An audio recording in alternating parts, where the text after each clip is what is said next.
Hello everyone, Radhe Radhe, જય શ્રી કૃષ્ણ, જય માતાજી। કેમ છો બધા? મજામાં ને? તો આજે જે એ ટોપિક લઈને આવી છું ને, એ આવનારા એક્ઝામ માટે તમારે ખૂબ જ ઉપયોગી રહેશે। તો મેં તમારી સાથે બંધારણના આઈએમપી ટોપિક શેર કર્યા હતા। એમાંનો એક ટોપિક હતો રાષ્ટ્રપતિ, એન્ડ રાષ્ટ્રપતિમાં પણ આવે છે મહાભિયોગ પ્રક્રિયા। તો તમને ખબર હશે કે ખૂબ જ ઇમ્પોર્ટન્ટ હોય છે।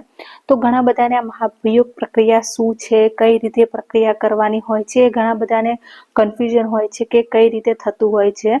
તો આજે હું તમને એ જ વિશે સમજાવવાની છું કે આ મહાભિયોગ પ્રક્રિયા ક્યાં સ્ટાર્ટ કરવામાં આવે છે, કઈ રીતે થાય છે, કેટલા દિવસમાં નોટિસ હોય છે, કેટલા દિવસમાં એને કેટલા સભ્યોની બહુમતીની જરૂર હોય છે, રાજ્યસભામાં સ્ટાર્ટ કરવામાં આવે છે કે લોકસભામાં સ્ટાર્ટ કરવામાં આવે છે, એ જે તમારું જે આ બધા કન્ફ્યુઝન છે હું આ વિડીયોમાં દૂર કરવાની છું। તો ચલો જાણી લઈએ। એના માટે મેં એક ચાર્ટ રેડી કર્યો છે જેથી તમે લોકો ઇઝીલી એ વસ્તુને સમજી શકો। તો ચલો વિડીયોને સ્ટાર્ટ કરીએ કે મહાભિયોગ પ્રક્રિયા શું છે। તો સૌથી પહેલા છે મહાભિયોગ પ્રક્રિયા। તો તે ક્યાંથી લેવામાં આવી હતી? તે અમેરિકાના બંધારણમાંથી લેવામાં આવી છે। તો મહાભિયોગ પ્રક્રિયા છે એ કોની છે? એ રાષ્ટ્રપતિ ન્યાયાધીશ સામે લાવી શકાય છે। હવે ક્યારે લાવી શકાય? ગમે તે રીતે તમે એને ના લાવી શકો કે ચલો ઈચ્છા થઈ ગઈ, કોઈ પણ પ્રધાનમંત્રીને ઈચ્છા થઈ ગઈ કે ચલો મારે મહાભિયોગ પ્રક્રિયા કરવી છે, અથવા તો કોઈ પણ રાષ્ટ્રપતિને દૂર કરવા છે, ન્યાયાધીશને દૂર કરવો છે, તો ગમે તે રીતે ના કરી શકાય। એના માટે પ્રોપર પ્રક્રિયા છે। એક તો જો એ કોઈ બંધારણના ઉલ્લંઘન કરે અથવા તો કોઈ પણ માનસિક તો એ જો શારીરિક અને માનસિક રીતે અક્ષમ હોય, બરાબર, તો એ આપણે લાવી શકીએ છીએ। એન્ડ મોસ્ટલી તો જે મહાભિયોગ પ્રક્રિયા છે કોઈ પણ બંધારણનું ઉલ્લંઘન કરે છે ત્યારે લાવી શકાય છે। હવે મહાભિયોગ પ્રક્રિયા કઈ રીતે સ્ટાર્ટ કરવામાં આવે છે?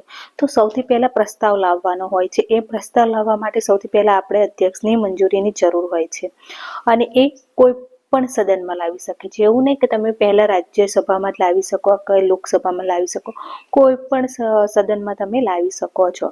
તો પ્રક્રિયા સ્ટાર્ટ કરતા પહેલા તમારે શું કરવાનું છે? ગમે તે સદનમાં તમે ધારો કે લોકસભામાં એ પ્રસ્તાવ લાવો છો, તો એમાં જે સભ્યો છે, ગૃહના સભ્યો, એમાંથી 1/4 સભ્યોની સહી સાથે જે મહાભિયોગ પ્રક્રિયા લાવવા માંગો છો એ નોટિસ પાઠવવી પડશે રાષ્ટ્રપતિને। એ લોકોની 1/4 સભ્યોની સહી વાળી તમારે નોટિસ આપવાની રહેશે રાષ્ટ્રપતિને।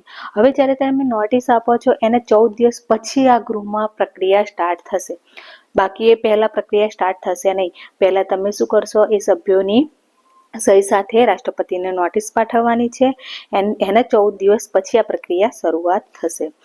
સંસદમાં પહેલા શું કરવાનું હશે? મતદાન થશે।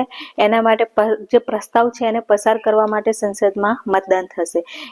એના માટે તમારે સભાની કુલ સભ્ય સંખ્યાનું બહુમતીની જરૂર પડશે, અને ઉપસ્થિત અને મતદાન કરનારા સભ્યોને ઓછામાં ઓછા 2/3 સભ્યોની બહુમતીની જરૂર પડશે, એટલે કે વિશેષ બહુમતીની।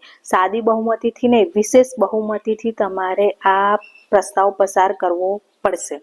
અને આ જે પ્રસ્તાવ છે એ પ્રક્રિયા છે બંને સભામાં સ્વતંત્ર રીતે થવી જોઈએ, એટલે કે તમારે રાજ્યસભામાં પણ 2/3 બહુમતીથી પસાર કરવાનું રહેશે, અને લોકસભામાં પણ 2/3 બહુમતીથી તમારે પસાર કરવાનું રહેશે।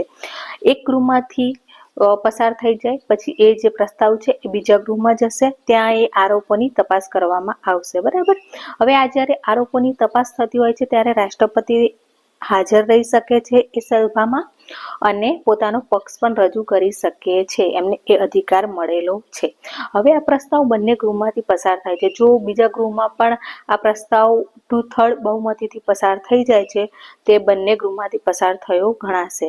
અને જે દિવસથી 2/3 બહુમતીથી બીજા ગૃહમાં પણ પસાર થાય છે, તો જે દિવસે આ પ્રસ્તાવ પસાર થયો એ જ દિવસથી જે રાષ્ટ્રપતિ છે એમને હોદ્દા પરથી દૂર થયેલા ગણાશે।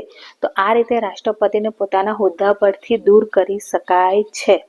તો આ મહાભિયોગ પ્રક્રિયા ખૂબ જ ઇમ્પોર્ટન્ટ છે બંધારણ રિલેટેડ, કારણ કે જે રાષ્ટ્રપતિનું પદ છે એ ખૂબ જ ઇમ્પોર્ટન્ટ પદ હોય છે, અને ગમે તે રીતે કોઈ પણ વ્યક્તિ એને દૂર કરી શકે નહીં, એના માટે પ્રોપર પ્રક્રિયા હોય છે। તો તમારે આ પ્રક્રિયા સમજવી ખૂબ જરૂરી છે, એટલે મેં ચાર્ટ થ્રુ તમને સમજાવી છે। તો મેં તમને આ ચાર્ટ થ્રુ આ પ્રક્રિયા સમજાવી છે। આ જે નોટ્સ છે એ મારા વોટ્સએપ ચેનલ ઉપર તારો પિક મૂકી દઈશ, તો તમે ત્યાં જોઈ શકો છો આરામથી। જે ડિસ્ક્રિપ્શન બોક્સમાં લિંક આપેલી છે તો ત્યાંથી વોટ્સઅપ ચેનલ ઉપર જોઈન થઈ શકો છો. એકચ્યુઅલી આ એક વ્યુઅર્સ હતા કે જેમને મને કમેન્ટ્સ કરી હતી કે એમના મહાભિયોગ પ્રક્રિયા અને બીજા 2-3 ટોપિક હતા બંધારણમાં જેમાં એમને કન્ફ્યુઝન હતું, તો વિડીયો બનાવવાનો હતો. મેં એમની કોમેન્ટ્સ શોધી, બીજા 2-3 ટોપિક પણ એમને ટોપિકમાં પણ કન્ફ્યુઝન હતું, મેં એમની કોમેન્ટ્સ શોધી, બટ એટલી બધી કમેન્ટ્સ છે કે એમની કમેન્ટ્સ મળી નહીં. બટ મને યાદ હતું કે એમને મહાભિયોગ પ્રક્રિયામાં પ્રોબ્લેમ હતો. તો તમને પણ જો આ કોઈ પણ ટોપિક રિલેટેડ કોઈ પણ વસ્તુ તમને પ્રોબ્લેમ હોય, કન્ફ્યુઝન હોય, તમે સમજવા માંગતા હો, મને કમેન્ટ્સ કરી શકો છો, તો હું એના ઉપર જરૂરથી વિડીયો બનાવીશ. એન્ડ ફ્રેન્ડ્સ, મહાભિયોગ પ્રક્રિયા ખૂબ જ ઇમ્પોર્ટન્ટ છે, કરી નાખજો. આની અંદર એ પણ હોય છે કે આ મહાભિયોગ પ્રક્રિયામાં કોણ કોણ ભાગ લઈ શકે છે. તો હું જ્યારે રાષ્ટ્રપતિ વિશે તમને ડિટેલમાં સમજાવીશ ત્યારે જરૂરથી એ વિશે હું તમને સમજાવીશ. તો આવનારા ટાઈમમાં હું તમારી સાથે રાષ્ટ્રપતિનું આખું ડિટેલમાં તમારી સાથે શેર કરીશ. બીકોઝ રાષ્ટ્રપતિનું એક્ઝામમાં પૂછાવાની સંભાવના ખૂબ જ વધારે હોય છે, કારણ કે હમણાં જે એક્ઝામ ગઈ છે એમાં પણ રાષ્ટ્રપતિ વિશે ક્વેશ્ચન હતા. તો ખૂબ જ ઇમ્પોર્ટન્ટ છે, તો સ્કીપ કરવાની જરૂર નથી. એન્ડ કોઈ પણ ટોપિકમાં પ્રોબ્લેમ હોય તો મને કમેન્ટ્સ કરી શકો છો, જેથી આપણે એક ટોપિક ઉપર વિડીયો બનાવીએ. તો ચલો આજનો વિડીયો અહીંયા એન્ડ કરીએ. તો મળીએ નવા વિડીયોઝ એન્ડ નવી એનર્જી સાથે. ત્યાં સુધી રાધે રાધે, જય શ્રી કૃષ્ણ, જય માતાજી.